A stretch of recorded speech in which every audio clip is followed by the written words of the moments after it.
first, our top story this hour. A temporary ceasefire proposed by the Russians was expected to go into effect this morning in Ukraine. The plan would have allowed civilians safe passage out of two parts of the country, but now the effort appears to be on hold as Russia's shelling continues. And it follows another explosive night across much of the country. The United Nations estimates as many as 4 million people could be displaced in the coming weeks. That's about 10% of the population. Many are fleeing to neighboring Poland, where they are being welcomed with no required paperwork.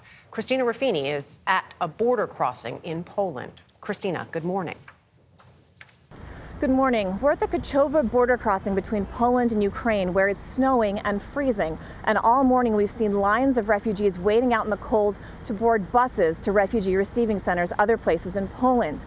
Now, we've seen a lot of mothers, we've seen children. That's because military-aged men are not allowed to leave the country. And more families are having to make the heartbreaking decision to separate, saying last goodbyes through train station gates or windows.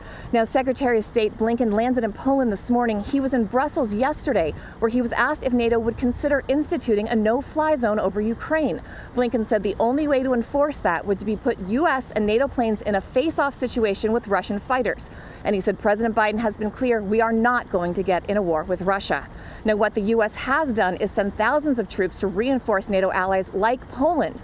Yesterday, we visited an airstrip on the side of a rural road where the 82nd Airborne has heavy equipment and is setting up a temporary base of operations, just one of the many around here, as the U.S. tries to reassure NATO allies it has their backs. Now, people here in Poland are nervous. Yesterday, Poland's ambassador to Ukraine said he doesn't think Kyiv will fall because there are a lot of people on the street he wouldn't want to meet if he were a Russian.